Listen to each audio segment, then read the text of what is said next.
तो एपिसोड की शुरुआत में हम देखते हैं मॉन्स्टर एसोसिएशन की धमकी के बाद बहुत सारे लोग मॉन्स्टर्स की बात मानने के लिए तैयार हो जाते हैं, क्योंकि उन्हें लग रहा होता है कि ह्यूमैनिटी के जिंदा रहने का कोई चांस नहीं है। ऊपर से अगर वो लोग मॉन्स्टर्स की बात नहीं मानेंगे तो उनका मरना तय है। इसी वजह से उन्होंने तय किया है कि वो मॉन्स्टर्स को ह्यूमन सैक्रिफाइस ऑफर किया करेंगे ताकि अपनी स्पीशीज को एक्सटिंक्ट होने से बचा सकें। लेकिन हम देखते हैं कि कुछ लोग इसके खिलाफ होते हैं, और जैसे ही एक आदमी इसके विरोध में बोलने लगता है, बाकी लोग उसे पकड़ लेते हैं ताकि उसे सैक्रिफाइस कर सकें। तभी वहां गारो आ जाता है, जो उस आदमी को बचा लेता है और बोलता है, क्या तुम लोगों को सच में लगता है कि अगर तुम खुद को बचाने के लिए दूसरों को सैक्रिफाइस करोगे तो मॉन्स्टर्स तुम्हें छोड़ देंगे? मुझे तो यह सब देखकर बहुत डिसअपॉइंटमेंट हो रही है कि ह्यूमन सोसाइटी इतनी जल्दी हिल गई है। अगर चीजें ऐसी ही चलती रहीं तो जब मैं एक पावरफुल मॉन्स्टर बनकर सामने आऊंगा तब शायद उसका कोई भी इम्पैक्ट नहीं पड़ेगा। इधर न्यूज में भी यह खबरें आ रही होती है कि मॉन्स्टर एसोसिएशन की धमकी के बाद बहुत सारे लोग चोरी चकारी पर उतर आए हैं, जिससे उन्हें संभालना मुश्किल हो गया है। यह सुनकर गारो बोलता है, आखिर ये लोग खुद को समझ क्या रहे हैं? इन्हें क्या लग रहा है कि जब अब मॉन्स्टर्स आ चुके हैं तो इनके क्राइम्स किसी को दिखाई नहीं देंगे? और ऊपर से मॉन्स्टर एसोसिएशन को क्या हो गया है, वो इन्हें अपनी मनमर्जी कैसे करने दे रही है?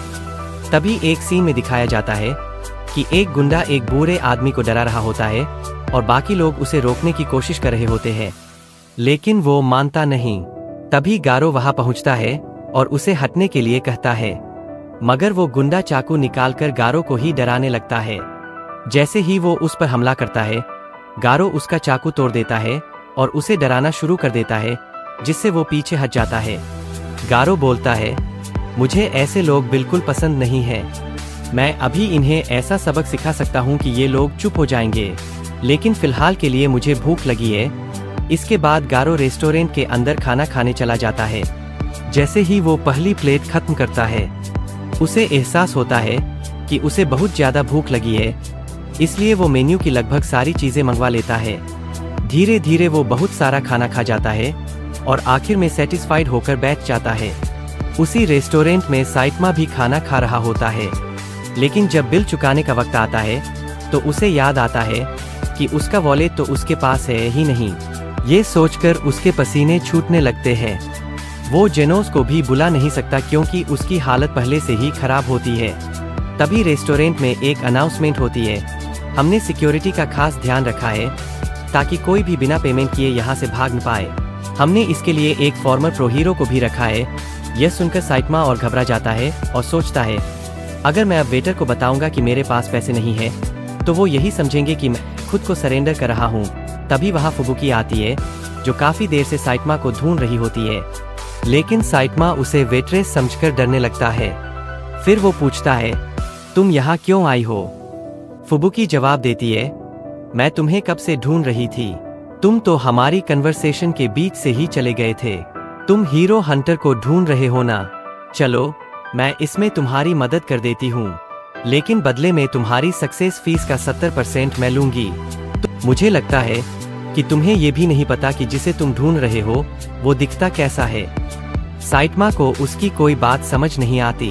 वो फ्रेंच फ्राई मंगवाता है ताकि उसे फुबुकी को दे सके और बिल भरवा सके। जैसे ही फुबुकी एक फ्राई खाती है, साइटमा खुश हो जाता है क्योंकि उसका प्लान काम कर गया होता है, लेकिन फुबुकी को लगता है कि वो उसके साथ काम करने की वजह से खुश है। तभी रेस्टोरेंट में किसी के बिना पैसे दिए भाग जाने की खबर मिलती है। साइटमा डर जाता है क्योंकि उसने अभी तक ऐसा किया नहीं होता। तभी उसे एक आइडिया आता है। वो उस बंदे का पीछा करने लगता है जो बिना पैसे दिए भाग गया होता है, और साथ ही फुबुकी से कहता है कि वो बिल भर दे। फुबुकी हैरान रह जाती है क्योंकि उसने तो सिर्फ एक फ्राई खाई थी, फिर भी उसे पूरा बिल देना पड़ रहा है। दूसरी तरफ हम देखते हैं कि वो भागने वाला बंदा गारो ही होता है, लेकिन कुछ दूर जाकर वो थक जाता है क्योंकि उसकी चोटें अभी भी ठीक नहीं हुई होती। वो बोलता है, अब मुझे एक हीरो का सिर लेकर वापस जाना पड़ेगा। मतलब अगर मैं एक हीरो को मार दूंगा तो मॉन्स्टर बन जाऊंगा। ये कैसी लॉजिक है? मेरे हिसाब से मॉन्स्टर्स तो ऐसे होने चाहिए जिन्हें देखते ही लोगों की रूह कांप जाए। तभी गारो देखता है कि कुछ बच्चे एक छोटे बच्चे को तंग कर रहे हैं। वो वही बच्चा होता है जिसे बचाने के लिए पिछली बार गारो ने सरेंडर कर दिया था। गारो उन बच्चों को भगा देता है और उस बच्चे से मिलने जाता है। बच्चा उसे बूढ़ा अंकल कह देता है, जिस पर गारो कहता है मैं अभी सिर्फ 18 साल का हूँ, और फिर उसे जल्दी घर जाने के लिए कहता है क्योंकि मॉन्स्टर्स कभी भी आ सकते हैं। बच्चा रोते हुए माफी मांगता है, मुझे माफ कर दो कि उस दिन तुम्हारी मदद नहीं कर पाया। मैंने देखा था कि हीरोज तुम्हें मारने की कोशिश कर रहे हैं, लेकिन मुझे यकीन है वो उनकी गलती थी, क्योंकि तुमने मुझे बुलेट से बचाया था और आज भी बचाया है। मुझे पूरा यकीन है कि तुम जस्टिस के चैंपियन हो। गारो उसे चुप रहने को कहता है, लेकिन तभी वहां साइटमा आ जाता है और बोलता है, अरे पैसे दिए बिना भागने वाले लड़के, आखिर तुम्हारी इतनी हिम्मत कैसे हुई? वैसे तुम्हारी टाइमिंग बहुत परफेक्ट थी, इसलिए इस बार मैं तुम्हें माफ कर देता हूँ। गारो को कुछ समझ नहीं आता कि एक हीरो उसे उसके क्राइम के बावजूद कैसे छोड़ सकता है, जिस वजह से वो साइटमा से उसका हीरो नेम पूछने लगता है और साइटमा बहुत हिचकिचाते हुए अपना नाम बताने लगता है, जिसके बारे में तो गारो ने भी कभी नहीं सुना होता, और साइटमा का नाम तो हीरो की बुक्स में भी नहीं होता, जिस वजह से उस बच्चे को भी कुछ पता नहीं होता। लेकिन फिर भी वो बच्चा गारो से बोलता है, क्या तुम सच में बिना पैसे दिए भाग आए हो? उस हीरो ने कहा है कि वो तुम्हें इस बार जाने देगा, तो इसलिए उससे पंगा मत लो। ये सुनकर गारो बोलता है, क्या यह मजाक चल रहा है? अगर मैं ऐसे ही मॉन्स्टर्स और ह्यूमर से सिंपैथी लेने लग गया तो मेरे जीने का कोई फायदा ही नहीं है, इसलिए मैं इस हीरो को मार कर रहूंगा ताकि मॉन्स्टर बन सकूं। तब गारो साइटमा के ऊपर हमला कर देता है और साइटमा उसे एक ही पंच में नॉकआउट कर देता है। उसे लगने लगता है कि अगर उसके बारे में किसी को पता लगेगा तो उसकी सच्चाई बाहर आ जाएगी, जिस वजह से वो उस बच्चे से पूछने लगता है कि क्या वो उसे जानता है, पर बच्चा इसके लिए मना कर देता है, जिस वजह से साइटमा को कुछ समझ नहीं आता। तब वो हीरो की बुक देखता है जहां पर उसका नाम होता ही नहीं है, इसलिए वो उदास होकर वहां से चला जाता है। तब वो लड़का गारो को उठाने लगता है और जैसे ही वो होश में आता है वैसे ही वो लड़का गारो को बताता है कि वो हीरो वहां से भाग चुका है, जिस वजह से गारो को यकीन नहीं होता कि उसने हार माना है। तब वहां पर वो मॉन्स्टर्स भी आ जाते हैं जिन्हें जेरो ने उसके पीछे छोड़ा होता है, और वो गारो की यह हालत देखकर समझ जाते हैं कि वो मॉन्स्टर बनने के लायक नहीं है। तब गारो उस लड़के को घर जाने के लिए कहता है और वो लड़का पूरी तरह से डर जाता है। आखिरकार ये मॉन्स्टर यहाँ पर क्या कर रहे हैं? ये तो किंग रिपर है, जिसने बहुत सारे बच्चों को किडनैप किया है। तब वो लड़का जोर जोर से चीखने लगता है और गारो उसे चुप रहकर वहां से जाने के लिए कहता है। वहीं मॉन्स्टर उसकी तरफ बढ़ते हैं और बोलता है, माफ कर देना बच्चे, मैं तुम्हें रुलाना नहीं चाहता था, मैं तो तुम्हारी चीखों को बाद के लिए बचाना चाहता था और अब कुछ नहीं हो सकता। तो तब यहाँ फीनिक्स मैन जेरो के पास आ जाता है और उससे पूछता है कि आखिर उसने किंग रिपर और इंसेक्ट गॉड को गारो पर नजर रखने के लिए क्यों भेजा है, क्योंकि ये लोग तो कभी ऑर्डर मानते ही नहीं है, जिस वजह से ये तो गारो को मार भी सकते हैं। ये सुनकर जेरो बोलता है, बस इसी वजह से मैंने उन्हें गारो के पास भेजा है, ताकि मैं उसकी ग्रोथ को बढ़ा सकूं।